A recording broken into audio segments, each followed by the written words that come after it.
silence, sometimes we think is the easy way out, but sometimes silence can actually be the most impactful thing that we do for the worst.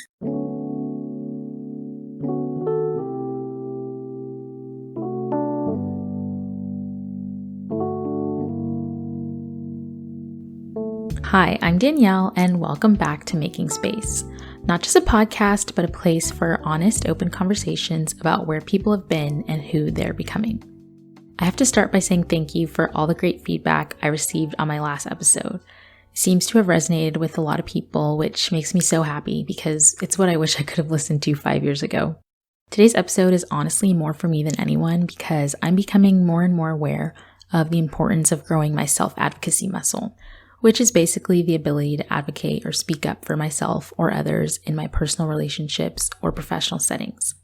We can probably all think of a situation, big or small, when we needed to speak up for ourselves or someone else. This has been a recurring theme in my conversations with my friend Chinyere, so I knew I had to record an episode with her on it. Despite her busy schedule as a PhD student, Chinyere is one of those friends I can call 30 minutes before I want to stop by, and we always end up catching up on life for hours while laughing about our struggles. We originally met during my first week living in Boston at a random event and reconnected for good a number of months later at another random event. She is one of the most genuine people I know, and I'm truly so grateful to have her in my life. This episode is also my first actual couch conversation. For context, the structure of the podcast, which you can learn more about in my intro episode, was inspired by the quote-unquote couch conversations I love having with the people in my life. We recorded this sprawled on Chinyere's couch on a warm Boston summer evening, so if you want a visual, I'll leave you with that. There's also a special challenge at the end of the episode, so hopefully that's extra motivation to listen to the full conversation. What is something you have learned or that you're currently learning that you wish your younger self could have known? That's a really good question. I would say fully embrace who you are and don't try to fit anyone's mold. Like, I think, coming to the U.S., I came to the U.S. when I was really young, and then there's that process of trying to fit in. And then trying to fit in usually meant you have to hide or erase a lot of who you are in order to fit in. So, for example, I didn't want to be too African. I didn't want my accent to be too different. So I had to then try to make sure that I fit into this mold. And then if I didn't agree with something or I didn't understand something, I wouldn't speak up about it. I would just be like, okay, maybe it's you. Maybe you don't understand what's going on. Just try to really fit in. Don't question everything. Kind of just trying to blend into your environment so that you can adapt. Looking back, I think it was really a survival mechanism. So I still honor the child that went through all those processes. But now what I'm learning is to not be afraid to really speak out about things that just seem strange and to allow myself to fully be me and all of my quirkiness and just all that I am, my culture, all that I represent, and not be so afraid of it and how different it is from like the environment that I'm in. So what experiences led you to where you are now and being like very confident in who you are and being willing to speak up about things? Okay, still have a lot of room to grow. But I think one experience that really shaped things for me was in high school. I was president of the Multicultural Student Association. Okay. And the club brought together people from many different cultures and backgrounds. And the goal was really to just celebrate our differences. One day we would learn salsa, another day we'd learn a different recipe and where it's from. And, most of us were immigrants in the club. And at that moment, it just felt like there was so much acceptance, so much love, and being able to bring all that you are fully and having others celebrate you in that was just really great. And that was where I feel like my confidence started to come out more. But I was like, wow, I can talk about this and people want to learn about it. I can speak up about this. I can ask questions and learn from other people. And it was just such a great time. Okay. And so when was the first time you had to speak up about something? Because, you found your people, or you found a group of people that you could be yourself around. And I think that's, like, the first half of the coin, like, once you're comfortable with yourself. Because, yeah, I think it's also, like, a confidence thing when it's harder to speak out about things. Yeah, I think I'm trying to figure out when I became passionate around, like, working with children. But from high school, like, really more so in college. I worked at the Autism Center. I worked at, well, actually 2 different autism centers. I worked with children at the hospital, and I felt like they were really the most vulnerable populations. And a lot of times couldn't speak for themselves, express. And I was really in a place of being a child advocate. Yeah. And being in that role really challenged me to think of, how do you speak up for someone who is also not really in a space to be able to speak up for themselves, and what does that look like? And then having those hard conversations then really challenged me to do the same thing. So one of my work was at the Georgia Bureau of Investigation, and I worked in the Child Fatality Review Unit. So here, it's really dark. Yeah. But you're investigating a child's death and wondering what happened, how could it have been prevented, so that another child doesn't have the same outcome. Oh. So you're advocating for this child while also advocating for other children that may, have similar experiences or may unfortunately have similar outcomes, and how can you stop that from happening? Advocating in that situation was really, really difficult. And to go beyond, working at the Autism Center to then say, we've lost this child, but we're still advocating on behalf of this child for any other child that has a similar experience. And having more and more and more and more of those situations, I found myself working then with different women who had been trafficked, and then being an advocate for them. And like human trafficking, yes, particularly sex trafficking in Atlanta. And I think the more I was working with just different diverse populations and then families living in homelessness, I realized how a lot of times your needs, your experiences are silenced, or they're not really heard. Actually, most often silenced. People aren't really listening to what's going on. Working in that kind of space, it challenged me to then think of, like, what does it mean in this space to advocate for someone, and to really, in that advocacy, is really like making room for their voices, for their stories to be heard, and to make sure that that's elevated above anything else that anyone else wants to do or say on their behalf. The whole, like, nothing about us without us. It's like, okay, you lead the story, you lead the way. And that's really transformed advocacy and speaking up and speaking out and making sure that all these voices, all these experiences are elevated beyond the way they've been addressed in the past, basically. And so you feel like through speaking up for them and, like, having to advocate for their needs, you learn the importance of doing it for yourself. Yeah. Oh. Isn't that interesting? Yeah. Yeah, it's funny, I kind of reflected on that now. I'm like, I think that's kind of how I started to recognize ways that, some of my friends are like, wow, you're so good at, like, speaking out for everyone else. You're like, yes, this is not okay. We gotta, speak up for it. And then when it's you, you're just silent. Like, why is that the case? And I'm like, I think it started to bring in some room for self-reflection of, there are areas where I have remained silent for so long.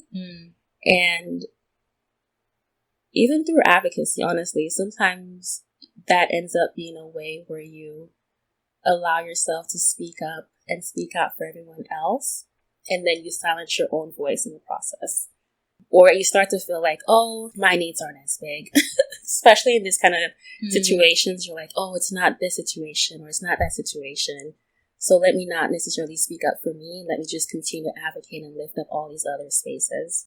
But as I was doing that, and I started to recognize the stories that were hidden inside of me and the things that I wanted to express that I wasn't expressing, it actually opened the door for me to say, here's how I can do this for me. But it's still a journey.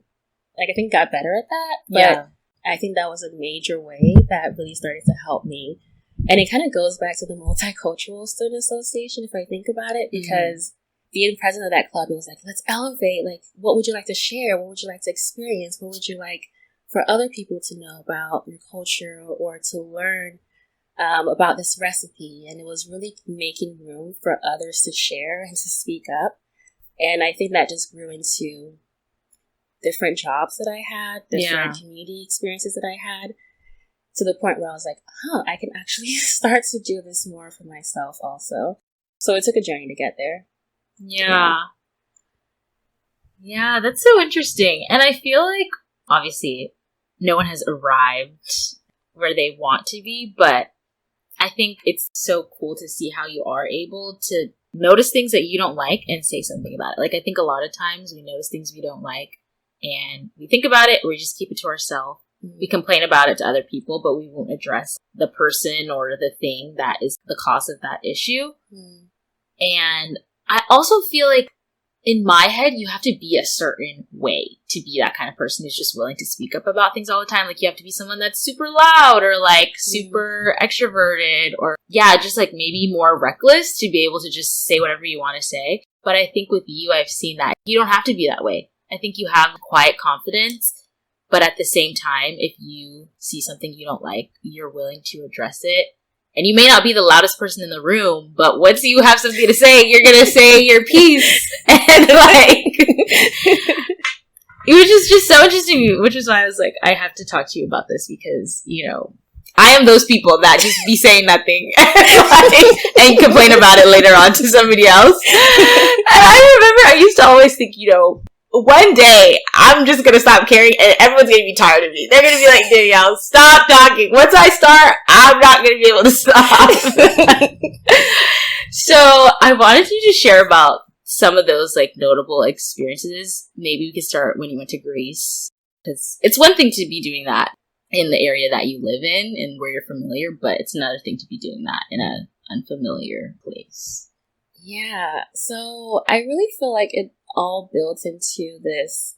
Like, there's some time where you can be quiet about something, and there's a time when everything is happening to the point where you're like, I can no longer be quiet. And so in Greece, we're learning about families navigating asylum. It was really like a migrant refugee summer intensive course to see what the experiences were like in Greece and to just learn really what the policies were, how they impacted families and children, and consider ways to really start to address the issue more head on. And I think seeing the areas where families were coming through, you know, seeking asylum, being in the refugee camps, and just seeing the experiences that people were navigating, it just stirred up this kind of anger in me. I think it's like the human rights person in me just was like, I just felt like there are so many violations of human rights when it comes to how migrants, how refugees are treated. What measure are we using to assess if they are able to integrate? Like, all of those different things stirred up for me. And it really was frustrating to see people like just coming in and saying like, we need help. And then the question being, well, we don't know if you can be integrated into our community because of how you look, because of your country of origin, and all these different pieces. And that, the conversations that were being had around me, the things that I was seeing with people trying to seek medical care. There was one time I was just walking and exploring Greece, and then I just met a complete stranger, and we just started to have a conversation. And he mentioned how he had been in the camp for like 3 years, and then just found a way to escape, and now trying to figure out life. And I was like, wait, I didn't expect it. You know, what I was learning was that you shouldn't have been there for so long. And then he started to recount like his tales of like racism and how it really isn't what you're learning. It's really just this horrible experience. And hearing from his experience, and then also over time through the 3 weeks that I was there, learning from other people, I was frustrated that these stories weren't being elevated as much as I would have liked to hear them in the classroom. Yeah. So I was like, I want to really bring this up and talk about this. At the same time, I was also navigating my own experiences, you know, how I was being treated. For example, I arrived and my luggage was in the wrong country, did not come with me. And I was like, oh, I need to replace everything. I remember just going to one store for foundation in my shade and then trying to get help. And like in that particular area, I'm not saying this is representative of all of Greece or anything like that, but in that area in Athens, you know, not really very responsive to me. And I was like, okay. So I just went to someone. I said, hey, I'm just literally trying to find my shade. And she was like, well, you know, like people like us in Greece, like we all look this way. So we wouldn't carry your shade because there aren't many people like you here. And I was like, actually. Not actually. Actually, there are black people here. I don't know if you're choosing to ignore or assume that they are present, but this is not acceptable response. And I was like, I'm going to call you out on that. Another time I went to this pharmacy and I didn't have a mask on. And I walked in and they're like, oh, you can't be in here. You need to leave because you don't have a mask on. And I was like, oh, well, do you have an IC mask at the counter? Can I just put that on? And they're like, no, you can't enter in here. And I was like, okay. So I started to walk out and I saw other people walk in right after me. I think it was like a white family that walked in after me. And they didn't have a mask. You know, normally I'd walk away, but I just stood there to observe, to see what would happen.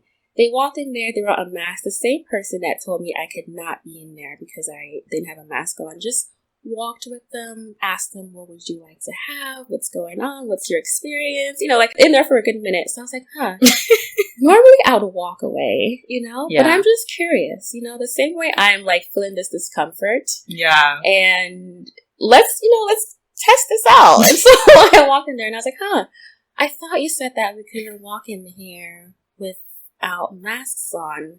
Did I miss? You know, of course I know what I'm doing, but I was just like, you know, what, can you explain that? And she was like, oh, no. Oh, and then she now looked at the people that she was talking to. She's like, oh, actually you can't be in here without masks. And I was like, wow. This was literally like we were seconds apart from you, you know, telling me I need to leave because I don't have a mask on. Yeah. Seconds later, they walking in. Did you all of a sudden have amnesia? This was a strict policy that you had? It's no longer strict. I'm just confused. So I was just like, wow, okay. And I think moments like that, normally I would walk away. And especially in situations of racism, it's like you are made to feel like less than, or you are disrespected. You feel all the discomfort. Wow, they're peacefully just enjoying, you know, just sitting, basking, living life in your racism. So I was like, if I'm uncomfortable, and you know, we can call this out, let's you know, both be uncomfortable together. And I think for me, I see it more as like, these are just basic human rights, and these are like violations of human rights in different ways. Yeah. So I, at some point, was like, you know, I've actually been doing this. I didn't realize it when I was younger or anything like that. But with the Multicultural Student Association, it was a space for people who normally, they were just facing a lot of like stereotypes, you know, a lot of bullying in high school about like, oh, you sound funny, you look funny, all of these different pieces. And I just found myself being like, you know what, this is not okay. Let's make it, I like that we have a space where we can really celebrate these differences. Yeah. The same way when I was doing work when it came to children, when it comes to seeing cases of like child abuse, child sexual exploitation, all these different pieces, it's another case where it's like, this is not okay. But these are vulnerable, you know, children that can't necessarily speak up and advocate in the same way that an adult can advocate for themselves. And I was like, let's kind of like challenge that. And I think all of those experiences just stirred this discomfort with like human violations and like racism and xenophobia, like all these different things that just really now I just can't stand for it like I would. And I'm not, like you said, I'm not someone who, I'm very much introverted. I'm a very pretty much like, I just don't like drama. I want to sit in my own space and just, but stuff like that stir me up in a way that I can no longer, I don't find peace just sitting and like observing it. And I'm no longer okay with people being able to sit comfortably as they are racist to somebody, or as they are violating human rights, or as they are doing all of these things where the person that's marginalized then feels the weight of everything. Yeah. And people just allow it to happen like it's okay. Yeah. And I'm like, that is just not okay, and I'm not going to sit with it. Yeah. It could be that you are uncomfortable or mad or upset with me in that moment, but let's do it. Let's both be in this situation together, you know? I'm not okay with walking away from you, allowing you to feel good about this thing that you've done that is considered harmful. Mm-hmm. I will test you and push you on that. Mm-hmm. And it's not fun. You know, whenever someone comes to you and says, no, the same way someone can say like, hey, Chinyere, like, I didn't like what you did. And I'm like, oof, okay, this is uncomfortable. Let's sit. Let's talk about it. It's going to be uncomfortable, but that's how growth happens. Yeah. But the more people are comfortable and sitting and quiet about these things, the more it's like you give them room to just be and to exist and seem like, oh, it's okay. Yeah. So for me, I was like, this is not okay. I'm not going to sit and just listen to it. Let's push back. The same way I was in the class and they kept saying, oh, in Africa. And I was like, hi, I'm really curious. We're in Africa. Will you, when you just say Africa and you talk about one culture, but you're using the whole continent. Yeah. Just to clarify, it is a continent, Can we talk about like what you mean?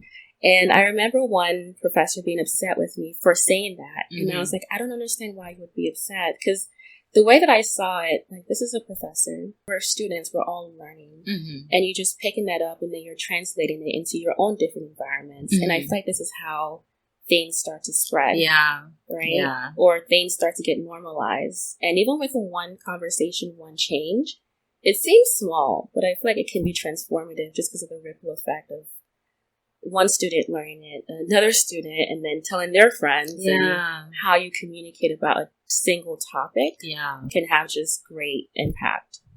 Yeah. Oh my gosh. Yeah. All of that was so good. The first thing you're talking about is being willing to make other people uncomfortable or allowing them to be uncomfortable. Because I feel like on one hand, a reason why I wouldn't speak up about things is because I think, well, how will they respond? And I feel like this also goes along with just being someone who is more conflict avoidant. But it's like, well, how will they respond to what I have to say? And I don't want to figure out how they're going to respond. I don't want to experience that. So let me just like keep it to myself and walk away. But then I'm the one who's feeling bad and negatively and complaining to my friend afterwards. And it's like, they don't experience any of this. Mm-hmm. So that's first. And then two, it allows them to continue doing this thing that is wrong. Mm-hmm. And that can be harmful because, there's different situations. Maybe someone has raised it to them in the past. They brush it off. But if it's something that is continually raised to them as like, this is an issue, this thing that you're doing, then maybe there can be a change. Yeah. And then it has impacts on other people who will no longer experience that negative thing that you experienced just because you were willing to like speak up about it. Exactly. Yeah. I even think about it in relationships. If someone's hurting you or they're doing something that's frustrating you and you're feeling all these things, you have so much anxiety, so much stress, and it's playing in your heart and in your mind, and the person's just like chilling, just vibing, But I feel like there's something about sharing your story and just being like, hey, this is how I feel in this situation, or when you say this is how I receive it, or this really hurt me, and it make them uncomfortable. But now you're both in a place of shared, you're sharing that stress, you're sharing that weight, and it's more balanced now. But although it's, uncomfortable for that moment, I think it also opens a door for there to be a resolution. Whether it's let's build from here or kind of walking away, whatever that looks like, it at least reduces some of the burden that you're carrying on yourself, which is not fair. Yeah. And all the while you think you're doing it like to protect them, but really you're just protecting yourself. Maybe it's actually kind of selfish when we keep those things to ourselves, whether it's like in our personal relationships or like professional relationships, because we're not helping ourselves. We're hurting ourselves, but we're also hurting them in the long run. Because, like, you raising an issue, it's their responsibility how they respond to it. Like, you can't control that. Yeah, like, if I upset you and then you didn't tell me anything, I'm just like, oh, well, dang, I kind of wish you had said something. Like, we could have stopped this a long time ago. But then also, like, can't be worried about, well, what if Chinyere takes it this way or this way or this way? Because you don't really know how I will respond ultimately. And you just have to let it be like, her response is a reflection of her. My response is a reflection of me. Yeah. I will play out like every possible response in my mind. I'll be like, it could go this badly, like, or it could go. I never think about it going positively. Actually, I only think about all the bad possible reactions, and then I'm like, you know what? No. I don't want to find out. Actually, good. Wait. Okay. So, how did with Greece, like, you noticing this unfair treatment towards different migrant populations, how did you raise that with your class or the professors there? Yeah, so I brought it up different times. So when we were in the camp, we were given a tour of the camp, and then I noticed that there are some families that were receiving clinical care, and then we're being asked to just, see, observe this and observe this. So I pulled the tour guide aside and I said, this is not okay. And I said, if you are receiving medical attention, would you be okay with people just coming in, observing you as though you were some kind of, experiments in a lab? And how would that... So I kind of phrased it that way. The person was responsive. She was like, you're right. You shouldn't do this. That's kind of in that situation where I knows it. But unfortunately, I had to bring things up multiple times. And there was one time now, so you just don't understand. This is just how things are here. And as though, like, you're seeing it as something else that it's not. This is not racism. This is not any of those things. And honestly, it was hard on me at a certain point where I wanted to leave. Yeah. And I was like, I can't believe this is a conversation that I'm having to have, or that this is so normalized. Or even to the point where I was like, why am I the only one? Like, aren't we all in agreement that this is not okay? Thankfully, like, I think later towards the end, I think there are more people starting to speak up about it and saying, okay, yeah, let's push back on this. And there was another student that was there that was also really supportive throughout the experience. And it really helped in terms of, okay, now let's bring more voices to talk about this. So it's not just, maybe coming from me, they're like, no, this is... It was also a challenge for me to, in each situation, being like, no, I'm not just going to sit aside and let this. Honestly, I feel like I couldn't, because it was just like really stirring up inside of me where it's like, this is not okay, this is not okay, this is not okay, this is not okay. And I was like, I will not have peace until I address this. Yeah. And it doesn't mean, like, it could be that, of course, when I left the space, maybe they're like, okay, whatever, and then they went back. And I had to recognize I can't control someone else's actions, but in that moment, I do have the opportunity to speak up and to draw attention to this. And in that case, I will. Yeah. So that's what I did. All the times when something did come up, I was like, I'm going to just elevate this. I do believe that there are some changes that have been made that I've been told about, like, since that experience. So that is encouraging. But at the moment, it was also like, I may not be able to change a policy at this moment. Yeah. But I'm not going to let that be a deterrent or be like, oh, I'm just one person, or this is just one encounter. Like, there's nothing I can do anyway kind of mentality. Yeah. For me, it was like, this is what I am able to do in this moment. I do have the capacity to do it, and I'm going to do it. It did also feel uncomfortable for me in some situations, because I was like, wow, these are people that, I'm in this country. I don't have any family here, don't know the language, all of these different factors. And these are, as you say in traditional culture, like, oh, these are the elders and all this kind of stuff. But I was told that before. It's like, you have to be mindful of, like, these are the older folks. How do you approach them? Yeah. And I've had to reconcile that with Nigerian culture too. How do you balance respect? And I do feel like when I try to have a conversation, I don't really try to say, like, oh, you're a horrible person, but I draw attention more to the action. And I'm like, we should still talk about this. And just because it's coming from someone who is older doesn't necessarily mean that what is being done is okay. Yeah. So how can I have this conversation in a way that I really bring attention to what's going on? Yeah. And I don't allow those other factors to stop me from advocating for someone in that situation.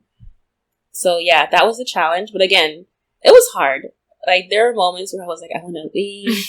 I felt isolated. I felt alone many times. I felt like I couldn't comfortably, like, a lot of people would go out, explore the city sometimes, and I sometimes just didn't feel welcome or safe to do so in some settings.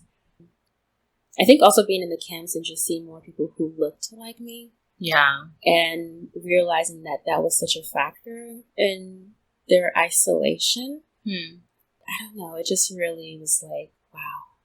And maybe that in some case, when people heard me speak up, they were like, oh, she's not someone that we can listen to, or like, who does she think she is to call all these things out? Yeah. But I wasn't willing to let that be something that, kept me from still addressing it. Yeah. But yeah, it was hard. It was frustrating many times, but I also wouldn't have done it differently. Like, I would still speak up again and again. Yeah. Yeah. Ooh, that was an experience. Oh my gosh. No, it sounds like it. And even thinking about how there are so many reasons why you could have chose not to speak up, but you still chose to, because at the end of the day, it was the right thing to do. And like you said, it was what you could do. You couldn't do much, but like, you could use your voice. And so now I'm thinking about the fear that can be associated with speaking up about things, especially like you were saying, when it's to someone who's like your quote unquote elder, or just someone that is in like a position of power in relation to you. Like, that would make it even harder for you to say something. And it's like, what if what I think about a bad outcome, what if that is actually what happens? Like, me bringing this up to them and then the reaction I get. Like, sometimes, on the good end, you get a good reaction. In the middle end, you get a neutral reaction, like you did with that woman at the pharmacy. But sometimes you do get the bad reaction, and then it's like, how do you recover after that? Because that is a real possibility. And so, yeah, maybe kind of related is your experience with your professor this past semester. Yeah. So that's really hard, because there are times when I will make a decision. Like, let's say I send an email or something, and I'm like, no, this is not okay. I might very much be shaking after that. As like you said, I'm really shaking as I'm hitting send. And after that, I'm like, okay, God, I have hit send. Deep breaths. Deep breaths. I might even take like a night to think, but I was still. And I think I had to navigate. I was like, I could choose the route of self-preservation, of like, just be quiet. And, this is in no way to say it's wrong for someone to say, I'm not even going to. Because I've had a friend who navigated a situation where she was trying to advocate for this hospital and diversity, and they really just attacked her in a way where she was like, you know what? For my mental, emotional, spiritual well-being, all of those different pieces, I'm just going to pause on this and focus on me. Yeah. I want to really highlight that for her was a healthy decision for her to make.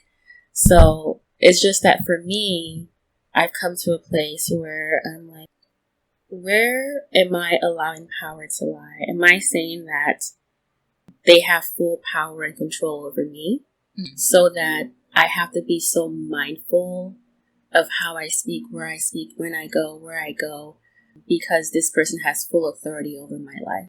It really has me reassessing what position I put other people to. And as, a child of God, I'm like, priority is where I stand. Like, is this in line with what the Bible says, or is it not? Am I really elevating this person or this position above God? Yeah. And if I am, I really need to check that.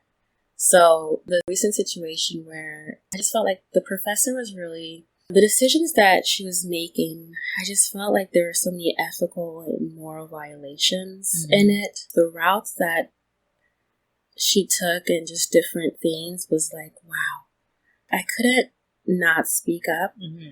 It affected me so much. It affected my exams. It affected like my sleep, just thinking about different things and trying to process and understand what was going on. And I was like, okay, in this situation, this person has power with the institution. I'm a student. I'm navigating, trying to still work my way up all of this. But I had to be like, first of all, who got me here? Mm. Not by my powers. I was like, God has opened doors for me and Yeah. God is guiding and moving. And if I get to a point where I'm now like, oh, this is like, I can't do this, I can't do that, because then this person might take control and take this away from me, which I was, navigating that. And I was like, maybe I shouldn't speak up. But I had to then pause and say, who's really in control? Mm. Yeah. Do I really, like, when I say that I believe that God has full authority and I put my life in his hands and I trust that he's making the way for me, and that no matter how hard the decision might be, or no matter how tough it is that I navigate, that he is faithful. And I feel like being a Christian, a lot of times you just know, like, you will navigate tough decisions, tough conversations. You will be in these situations that are just really hard to navigate. And sometimes it might be like, just let me take the easy routes. Yeah. And so many times the easy routes is just looking at me like, come here. Like, why are you trying to find trouble? Is it worth it? But it was another one of those situations where I was like, I need to speak up about this. If no one else will. And it did, again, is another situation where it felt isolating.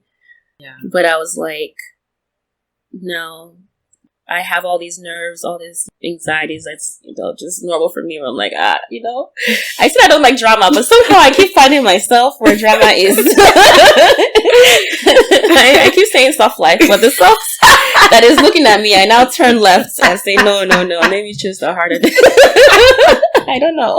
voluntary hard life. Voluntary. I'm like, I could be silent, but no. Let me address this. So it was another thing, and that one was risky for me because, again, this is a situation where there is a, differential power dynamic going on, and in the future, whether it is that I'm like looking for recommendations that will be affected, depending on how the person like then took what I had to say and then calling them out on what they've done. Yeah. But I was like, you know what? This person has never determined the path of my life or my journey. Yeah. And when I start to really have so much anxiety and fear about them, it's like I'm elevating them to a position that they were never meant to take in my life. Wow. And I was like, I'm going to speak up about this. And I prayed on it too. I was like, Lord, I don't know what the consequences are, but I know that this is the right decision for me to take. So I did. Again, I was shaking. Shaking and trusting.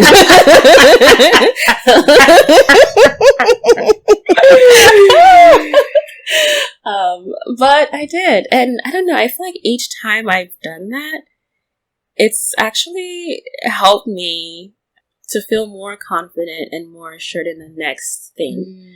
Because I think I was telling you, I was like, Danielle, why is it that these situations keep happening? I don't understand. I thought the one I navigated before was sufficient. But somehow this is times 3. And it really has felt like that, where I'm like, I keep saying that I'm looking for the soft, the easy button, the no drama life. And then I'm calling to you like, okay, Danielle, this is this is what is happening. And, but I'm thankful actually for these opportunities, because I feel like it's allowed me to really practice what I say that I believe and what I'm trying to do in terms of advocacy, when it's like, okay, you say that you want to push back on this. When you're faced with this, how do you respond? Yeah. And I think it's also self-reflection. To be honest, I have to look at myself too. And there are situations where I have to be like, Chinyere, was that the right decision? I mean, I got to call you out as well. As you're comfortable, speaking up about these things, I also have to be able to and be willing to recognize the shortcomings that I have as well. Yeah. I don't want to, separate the conversation with just like looking at others and what they're doing. But I think for me, it's also being a balance of also reflecting on my own actions, on my own life, on my decisions that I've made in the past, and the times when I spoke up and the times that I didn't. Yeah. And I think reflection also of, I never spoke up about this. And I wonder what the consequence was of me not speaking up about this. Regret. Yeah. Or if it has opened a door for more hurts for other people. Again, I honor, my childhood and all the decisions of survival that I made. But I do also wonder, like, silence, sometimes we think is the easy way out, but sometimes silence can actually be the most impactful thing that we do for the worst, right? It actually causes more harm. We just don't really see it because we've made silent and we've walked away. Yeah. But the ripple effects can be so big in a way that we just don't realize. So I think a lot of that reflection too, which is ongoing, I think just yesterday I was cooking and I was like, you forgot, you didn't do this, you didn't do, it's just like, it's a constant thing. But it's an important practice that I've tried to really be more intentional about. And it makes it maybe a little easier, but also still hard when I have to navigate another situation. I'm like, okay, which route will you take, And you're still shaking through it, but I always celebrate that boldness of, this is uncomfortable for me, and I'm really nervous about speaking up about this. The power dynamics just keep getting more and more strong. They're just getting stronger. But even then, I'm willing to take that step. And then I just leave the rest to God. I'm like, all right, consequences, Lord. This is what I'm doing now. I don't know what tomorrow will bring, but we'll deal with that once it comes. Oh my gosh. You just said so many good things. And I'm trying to remember all of them. Because I'm taking notes for myself. This is really like what I need to hear. This is your crash course for me. And I think you used the perfect word, which is boldness. Because that's true. That's what you're doing. Like, you're having courage. And obviously you have to give yourself grace for the times that maybe you didn't do the things that you wanted to do. But thinking about life as like a game of levels, and maybe you wouldn't have been able to navigate the situation with your professor the way you did if you hadn't had gone through grace and been able to like speak up then. And that empowers you to be able to do what you just had to do. And that was like a really hard and tough situation. And like, it's so true about your faith and thinking, do I really fear people more than I fear God? And like, if so, I need to reevaluate everything I believe. But it's hard. And when you're faced with that situation and thinking about, something as big as the institution that you're at and like what control they could have over your future, that can be really scary. But when you remember, they don't control my future at the end of the day. If God has placed me here, then he will see me through this situation. Like, he will be my crisis manager or whatever that needs to happen. And I just have to be obedient, or at least listen to your convictions, because it's clear like you have really strong convictions about these kind of things. And so not ignoring them or suppressing them or being like, I could do this, but the easy way out would be to not do anything, so I'm just going to do that. But you still do the hard things, and I feel like that is going to pay off so much in the long run. Yes, I'm hopeful. It's funny when you said levels, because sometimes I'm like, does this mean I'm now on a harder level than I was before? But I will say, in those situations, I feel like God also just brought so many amazing people around me that are supportive. Like, even in my cohort right now, I have some people that were with me as I was like navigating different situations, and they were just really like supportive and encouraging. And I also mentioned in Greece, I had someone there that was also like kind of with me in that process and supporting me. So I feel like a lot of times God also sends helpers in those very difficult situations. Yeah. Especially knowing, because sometimes I'm like, oh, do you know this one that all the stuttering, I'm like, but he's always faithful. And I think just part of growth in my faith journey has been really questioning, where do I really put my trust, my hope? Where does all of that lie? Like, when I say that, I fear God above man, and, God is fully in control, and I trust you, then life puts you in a situation where it's like, okay, do you really? You're now like, okay, this one. And I feel like it's one of those, like, it's a daily thing. It doesn't mean that it's always perfect. You know, a lot Yeah. of times I'll be like, God, it's me again. I am sorry. And you just have a humble, honest conversation and a discussion. But I think for me, it's always like, you know, if I didn't do it a certain way, I don't know, that conviction will come and it's like, oh, I wish I had spoken up or I'd done it this way. And then just really following and listening. Yeah. And just trusting God. I feel like a lot of times it's really trust. Like, do you really trust that God is in control? And, you know, like everything's in a line as He has written that it will align. Like, or are you like, God, I don't know, you know? Are you sure? Are you really sure? It's like, I know you brought me here, but I can sustain myself. Exactly. For the rest of it. And so, therefore. Exactly.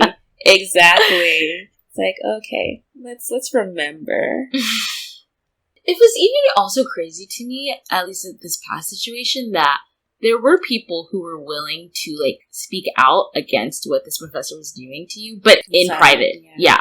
They weren't willing to speak up to the professor, but they were like, I can talk to you in the back corners. Right. Like, I can message you, I can email you privately and let you know that I, like, totally disagree with what's happening in this situation and that I support you.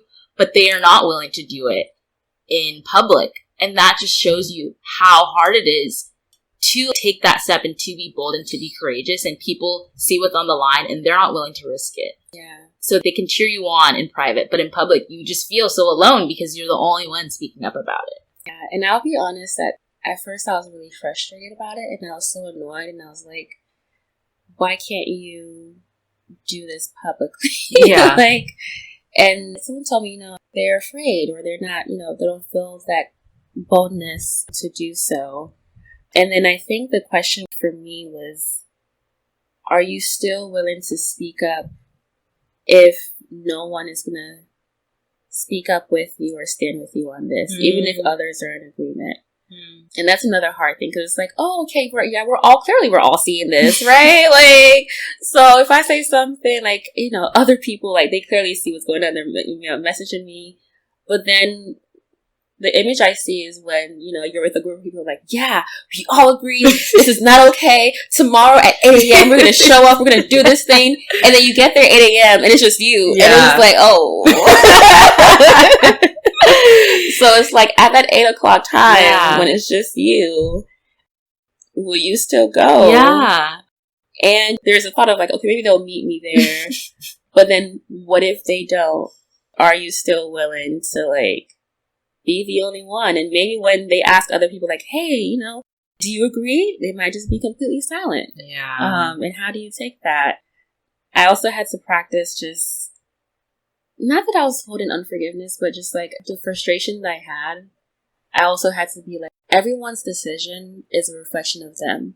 You know, is a reflection of where they are, whether they feel afraid, whether they have other things that they're navigating. Yeah. But I was using that as a reflection of me, like, oh, how are they approaching or perceiving me? Or is it that I thought they were my friends? I thought they had my back. I thought they were supporters, but they're not.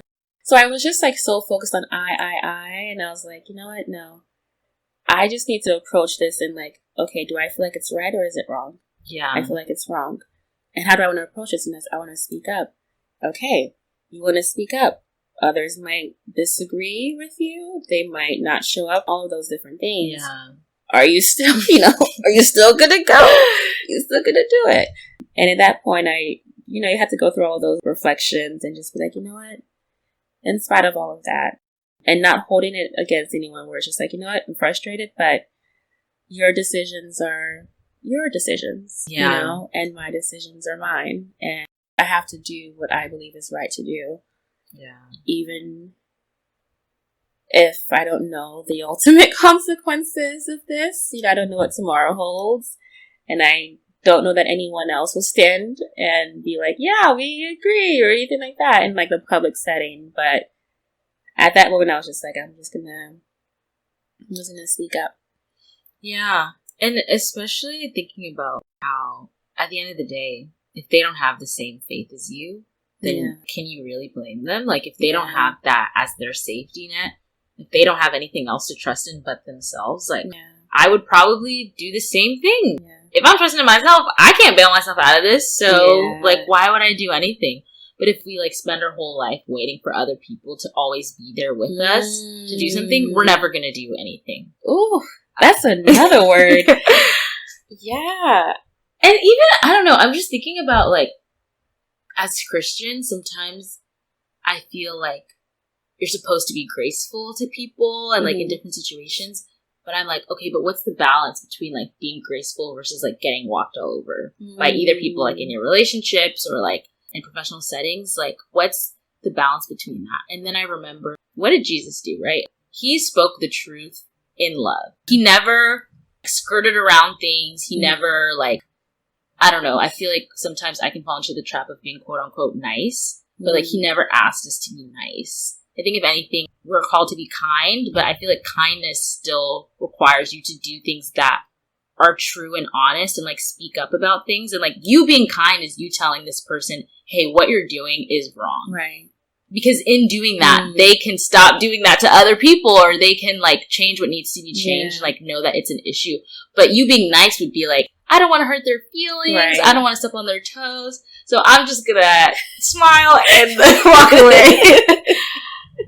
And so when I think about that, I'm like, no, actually, you should not just let people walk all over you or whatever. Yeah. I think you said it. A lot of times, sometimes we're like, oh, we're trying to be kind. And by being kind, that means that I don't say anything. But I'm like, does that really showing love to the person? Yeah. You know, and it kind of has you rethinking how you define love. Yeah. What you understand love to be and kindness to be. Yeah. If you don't give someone the opportunity to really recognize, like, wow, I didn't know that. I didn't see that way. Yeah. And it just has such a ripple effect that we don't always think about. I'm always like, please, Danielle, like, if you're like, Chinyere, what you just did, please call me out. Please, 100%. I am someone who, part of the way that I receive love is for someone to say, you know, here's something that I recognize that you could improve on and helping me to see that. Because I only get better that way. Yeah. But if I'm continuing to just mess up and I'm just struggling and you're just watching me and you're like, let me just be kind and just be quiet. I'm like, oh, you don't like me. You don't care about me. You don't care about me. You don't have my best interest at heart. So, yes. Lovingly.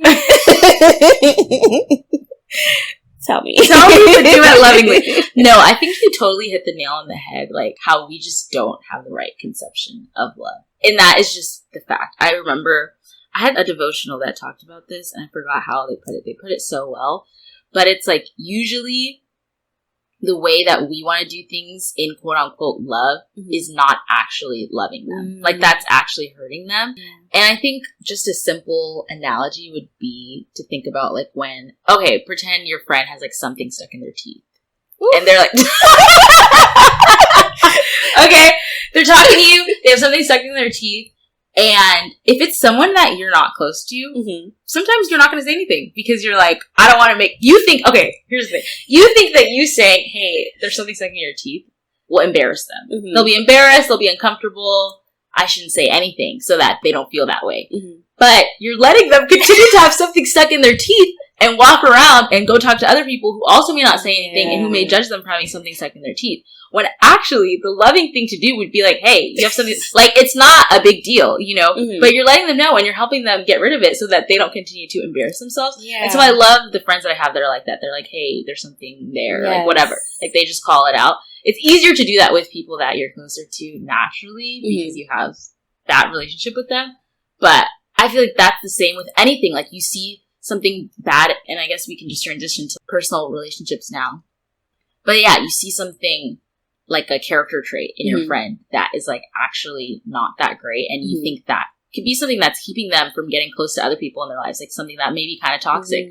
And it wouldn't be loving to not bring that up because you don't want to hurt their feelings. Yeah. If you actually want them to be able to grow and develop, you have to say something.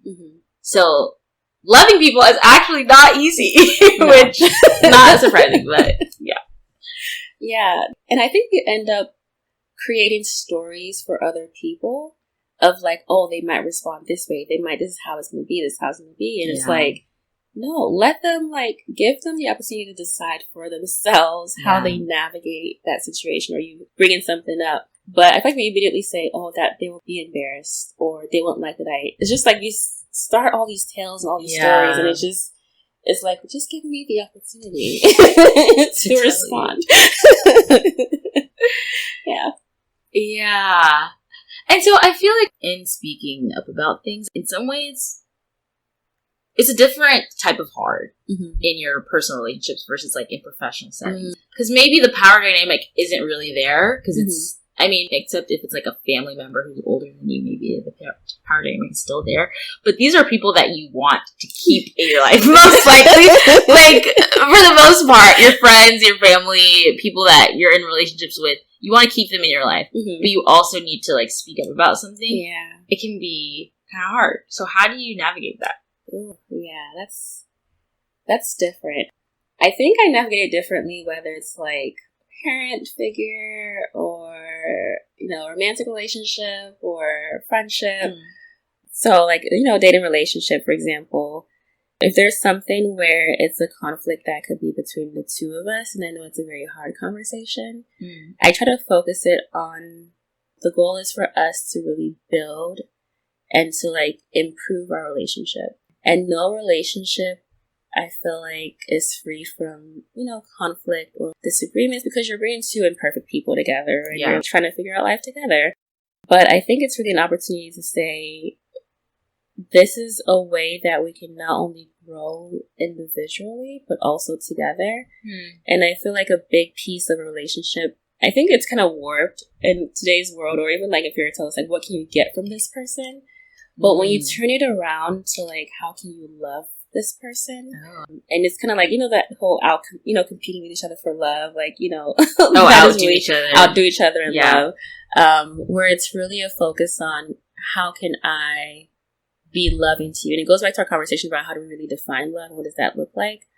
When that's really your goal, I feel like it makes these conversations, not that they're easier, it's still very difficult, but I feel like what I've done is frame it more in a way like, how can we help each other? Or if it's for our relationship, how can we have these difficult conversations and bring this up so that our relationship is actually stronger and better for it? Yeah. Because I think as you grow in a relationship, it's like you navigate more and more complex situations. It doesn't get easier. It doesn't get easier because you're still on the surface level, you know? Yeah. It's like, oh, my person. And you're your best self. Yeah, you're your best self. Over time, more starts to come out, or you start to navigate different challenges and situations together. Yeah. So as you're allowing yourself to have those difficult conversations, I feel like it actually, even though it gets more complex, the way that you navigate it together gets easier because you've allowed that room, you know, you've opened that door for us to, like, have those challenging conversations and really learn how do we navigate them together. So even though it gets more complex, but together you have the tools that you need to be able to face them when they do come. So yeah, I think with my friendships, we've really built where we're just like, yo, let's talk about this. I was not always good at this because I was that person when, I think I still have my moments, when I'm going through a really difficult time, I'm very much a reflective person, and I need to step away from the situation and from everything to really assess where I am, what I'm feeling, why I'm feeling what I'm feeling, to be able to talk about it. I'm not one to lash out. If I do, it just stresses me out because I'm like, I don't even know why I'm lashing out. I don't know why I'm just saying, it's just like, it's just stuttering and nothing is being said. But I feel like I'm more productive when I've taken the time to really think through what I'm feeling and why I'm feeling that. Yeah. And then I can come back and say, okay, can we talk about this? Yeah. Which is difficult in relationships because it's like, you know, there's that whole saying, don't go to bed angry. It's like angry. Yeah.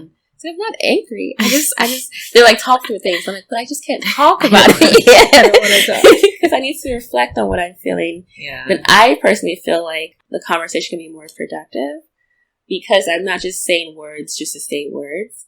I've actually reflected on where these words are coming from and all of those different pieces. For me, that's what makes it easier to have difficult conversations or to raise things that just maybe rooted in a painful past or in something that's really difficult to discuss. So yeah, I have different tools. One is like, okay, what is my goal? The goal is for this relationship to get better, to improve, all those different things.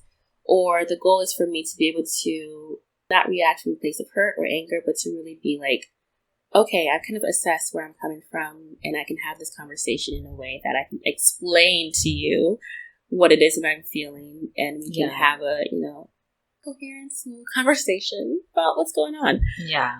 So those are just some tools.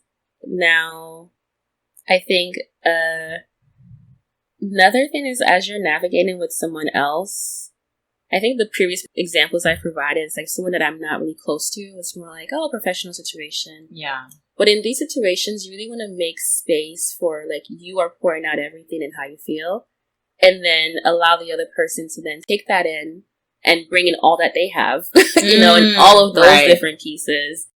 And then it's this back and forth of like, we're trying to really build and mold and reconcile.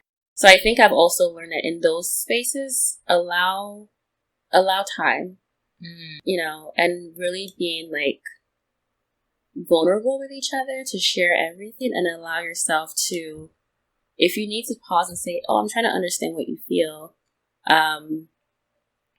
take that time, but don't hold anything back.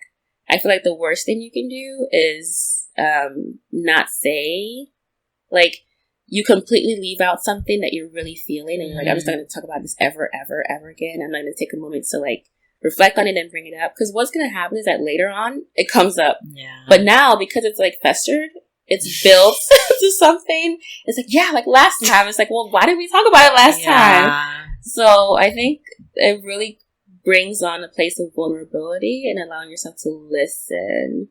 And then if you need to take time, be open about it. Like, I might be like, okay, Danielle, like, look, I just need a moment. Yeah. Like, I've heard everything you said, but the way that I take information, I need to step away for at least a day and just think about everything we talked about. Can we come back to this?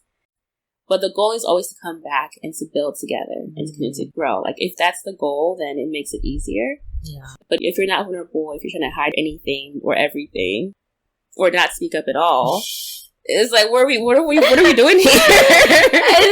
and vulnerable is the right word, right? It takes vulnerability to be bold and to speak up about things and like express how you're feeling. And speaking for the people that are recovering, okay, from being conflict avoidant, when you were like, don't not say anything, I'm like,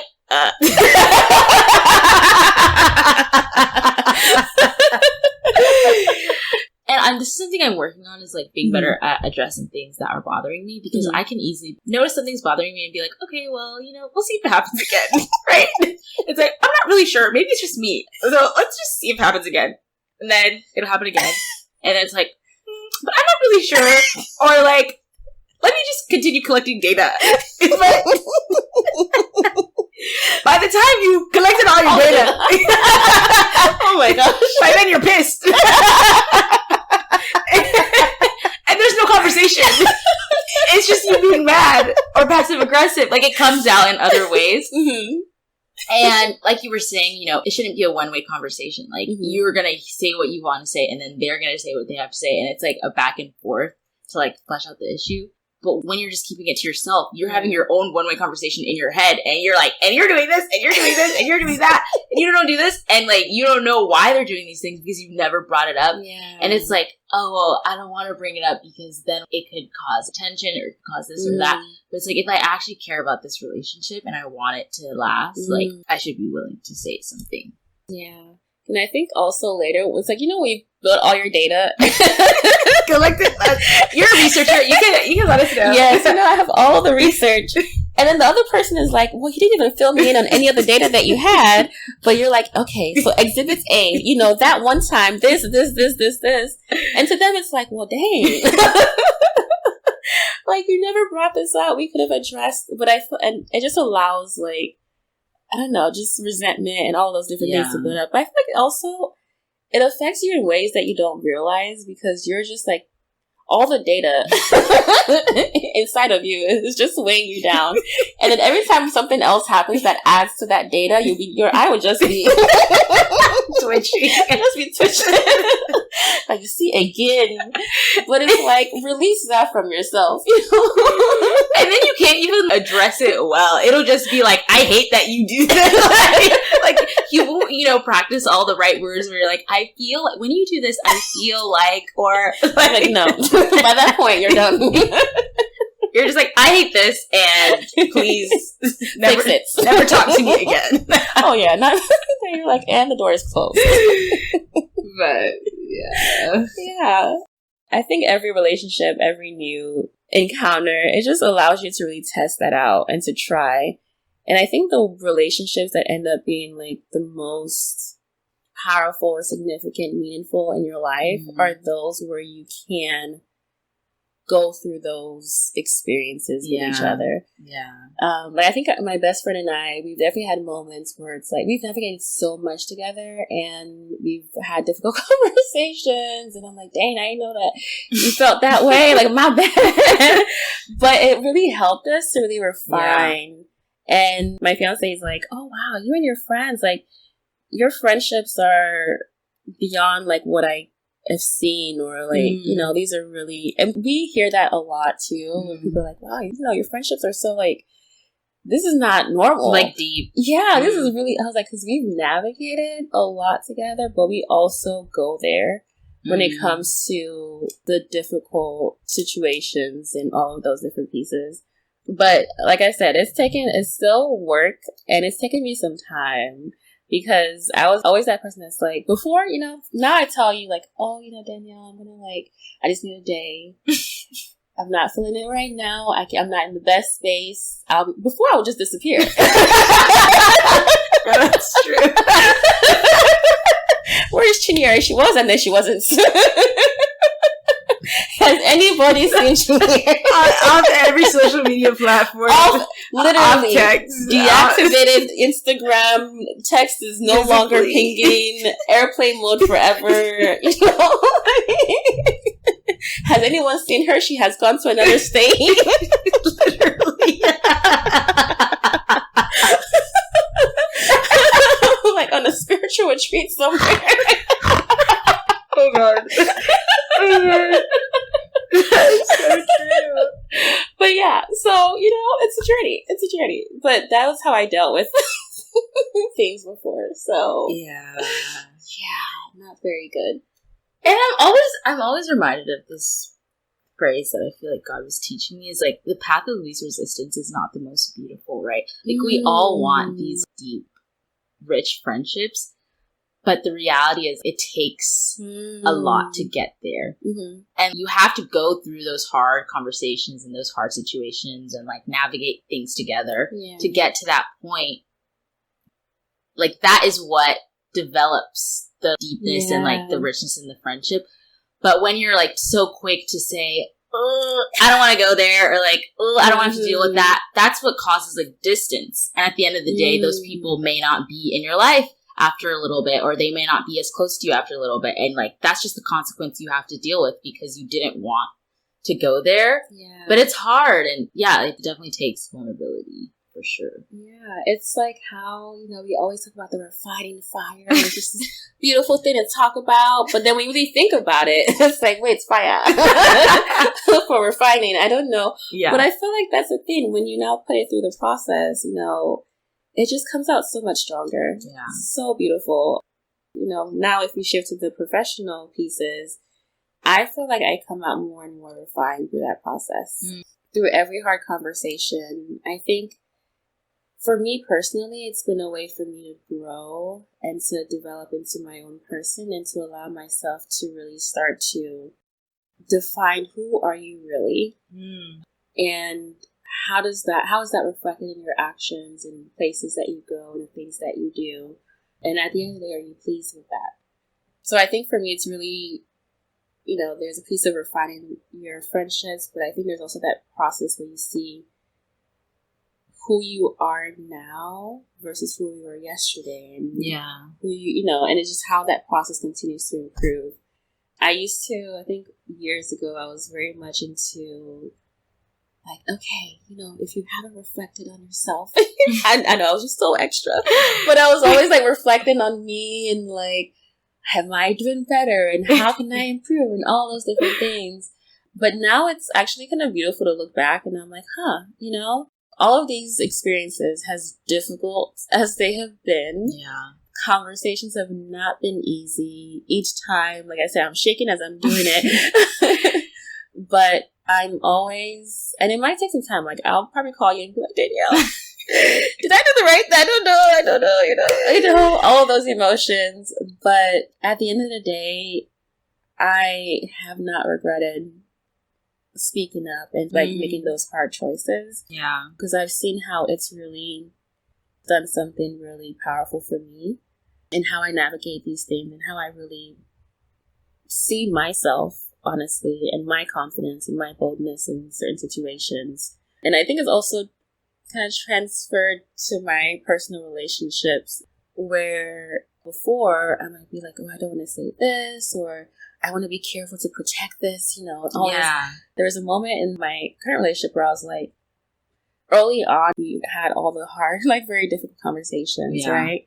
Because I had a conversation with God where I was like, this is another example where it's like, do I put my trust in you or in this relationship in myself? Where it's like, I want to, you know, hold on to this so much that I need to be like this and look like this and walk like this, and da-da-da-da. And I was like, I really prayed to God. I was like, I'm going to be fully who I am. Yeah. I'm not going to like conceal any part of me or try to like be, you know, any of this.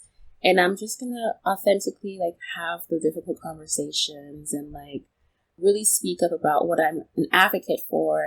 Because that's a big part of me. Like whoever's with me is like, you got to know that it's like, she's going to speak up again. Like, how you sit down. So all of these different things. And even in that, I was like, you know, I care for this person so much and I want to preserve this so much. Yeah. But I'm not going to allow like fear of losing a relationship. It was another reminder of, in this case, I'm elevating something above God, and that's not okay. So I was like, God, if it is in your will, let it be. If not, I'm ready and free to walk away from the situation. Yeah. And when you're in that space where it's like, I fully put it in your will and I'm not holding on to anything from you. I literally, it's like open hands to God. Yeah. And it's like, I'm ready. Okay. I'm pouring it all out.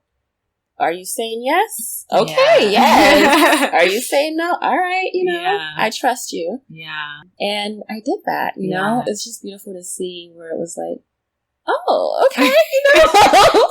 All right. You're good. I was like, here we are, you know. This is in line. And it started with that process at the beginning where I was like, I fully leave this into your hands. Yeah. And as much as I care so much about this person, I don't want, you know, I want it to be the most perfect situation. I'm not going to conceal or put a facade or like hold back any part of who I am or what's like important to me from this, or just being authentically me, to be honest. And I'm just going to trust you through it. And it's been a beautiful journey. You already know the story.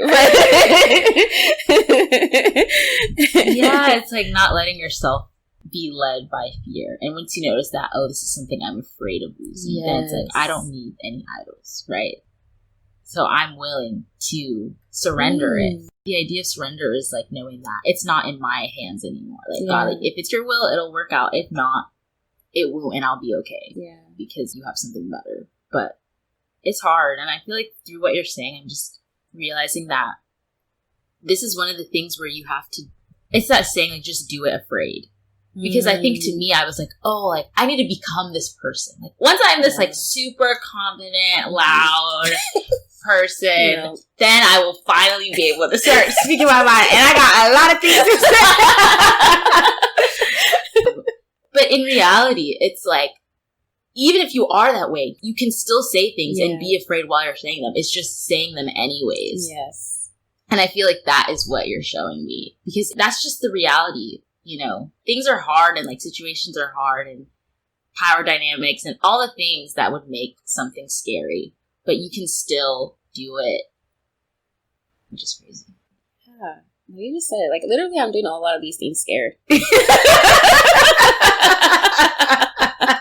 Like I said, I'm shaking, and I'm like, nope, you know what? There's the part of me that's like, Chinyere, what are you doing?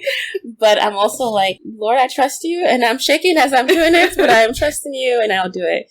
But I don't think I've ever seen myself as this person that's like, I feel like I'm usually the quiet one in the room, to be honest. I feel like a lot of times in, like, you already know, in these, like, large social situations, I'm like, and I become an observer and a listener.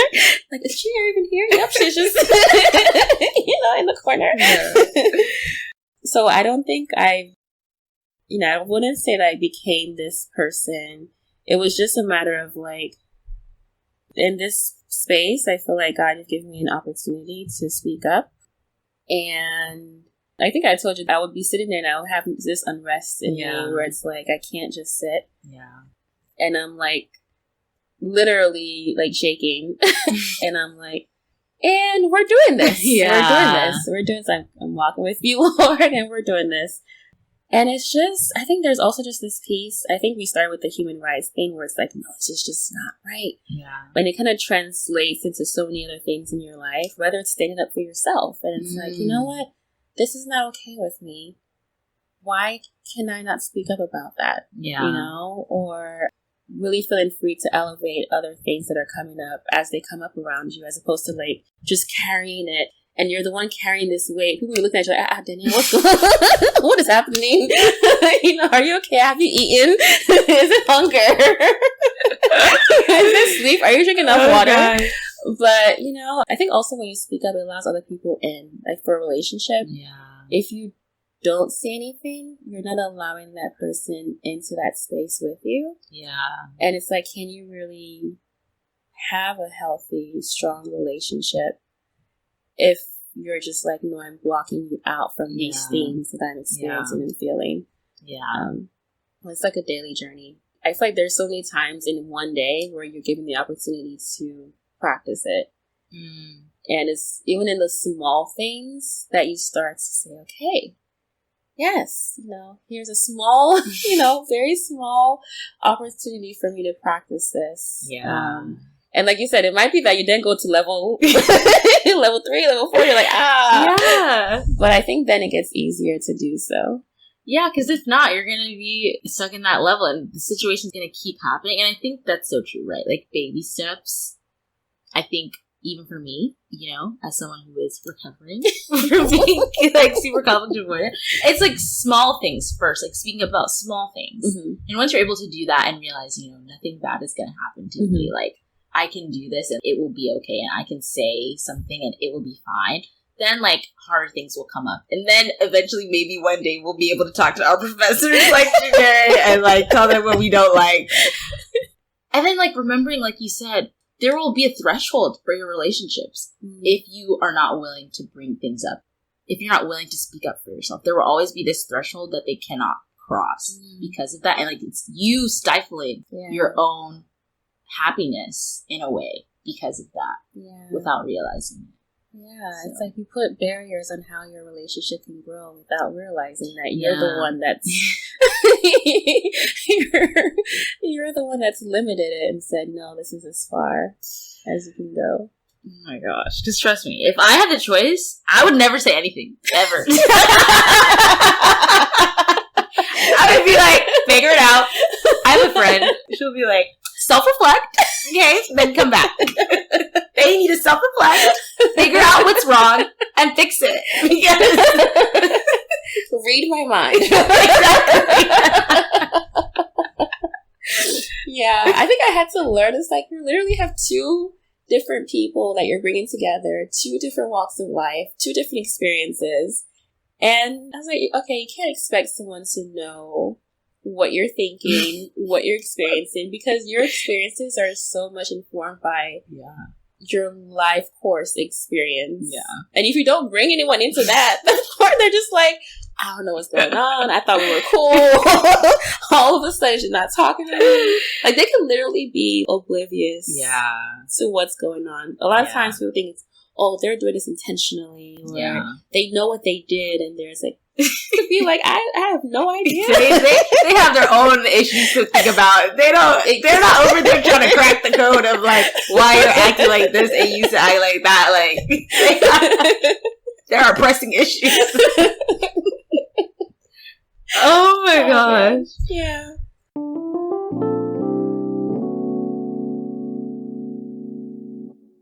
So is there anything else you wanted to share on this topic? Yeah, I think now as I reflect back, just based on the conversation that we've been having, I think earlier I said, don't be afraid to, be your true, authentic self and not like hesitating when you have something to share, something that you want to speak up about. I think at a certain point you mentioned vulnerability and how that's so big in your decision to speak up in no matter what situation, because you never know what's going to happen. So you have to allow yourself to be vulnerable and really be open in sharing. Yeah.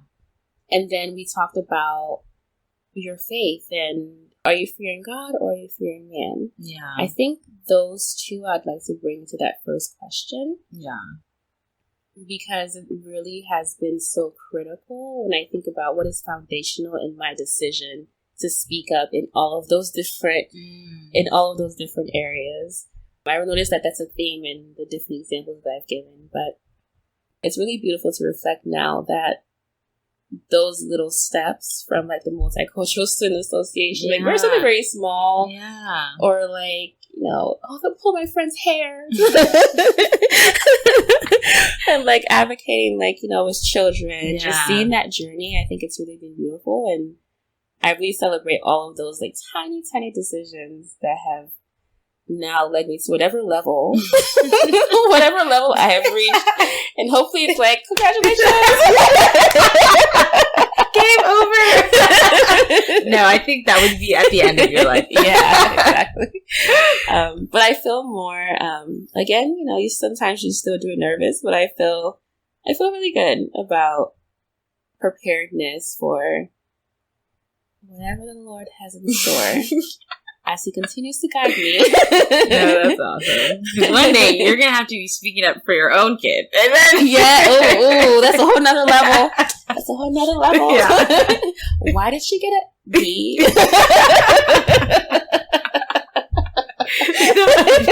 How are you asking the teacher why she got a B? It'll be so interesting to see like how this translates into parenthood. Yeah, that's a whole nother level. Yeah. Ooh. I think it's even funny. It reminds me of another person in my life that is so good at speaking up is my mom. Like my whole life, she has always been so good about, like, if she sees something she doesn't like, or if she sees something that she doesn't think is right, she's gonna speak up about it. Yeah. And she just has that conviction, and she's like, I'm gonna do it anyways. I don't care what they say. I don't care how they feel about it, because I know this is what is right. And even as her daughter, it's like sometimes she had to speak up for me about things with my teachers and things like that she saw that wasn't right. And it was like so meaningful to me to know that she could do that for me. Yeah. And so it's like, I do want to grow in this area because I can't leave that kid high and dry. You're like, Dad, I'm sorry. Like, tough. I don't know. I don't know how you gonna figure it out. Let me know. Let me know what you decide. Oh man. Okay. So, how have things changed for you now that you have grown in this area? How have things changed for me now? I would say it's actually just easier for me to have difficult conversations, and in a way where I'm not as afraid of what the outcome will be, because I've redirected what my focus is on, as opposed to my focus being on what the person might say, how they might react, and what that will do for me, and how do they see me, and all. It's like so much focused on like me and them, and me and them, and like that back and forth. It's now just focused more on God, where it's like, God, you're in control. I realized what was underlying that, how they see me, oh my gosh, it was really fear. And at that moment, fear ruled so much for me. Like, you know, moving to a new country, navigating high school, all of that. I was like, I'm afraid of how other people will see me. I'm afraid of not being accepted. I'm afraid of being bullied. I'm afraid of this. I'm afraid of that. Or will they take this opportunity from me because I said this? Or, you know, and it's just so rooted in fear of other people and thinking that they have more control over you than they actually do. Yeah. And because of those different experiences and just reassessing the situation, to be honest, I don't approach those situations with fear like I did before. And that's been a freeing thing. And it's also allowed me to be really patient in conversations and to also just self-love. Like, I think I told you earlier where I'd be like, you know, I need to step away for a moment. Before I would be like, oh, I hate the way that I do things, or I wish I could be more like, you know, I need to be more of this person or that person to be able to do this. But I recognize those moments where it's like, no, at this moment, immediately, I'm speaking up and I'm saying this. Yeah. And I also recognize that there are moments in more personal situations where I might be like, I need to reflect on this, or I need to kind of pull back. There's nothing wrong with it. It's just the way that I process a situation. Yeah. And that's okay. And I can come back and then say, okay, I can now more clearly talk to you about what I'm feeling or how I'm experiencing the situation.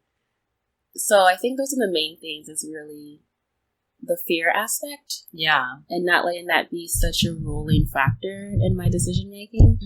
And then also just not feeling like the way that I'm doing something is the wrong way, or I wish I could do it differently, or I have to be this kind of person to do this. It's like, no, I can be fully me. Yeah. And still speak up about those things. I can still be, you know, the introvert, the one that's like, you know, come out from time to time. Like, it's only people.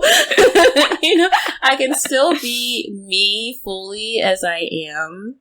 I don't have to be a different person or change or be more like them or all those things I thought I had to do growing up, and still be able to speak up and let my voice be heard.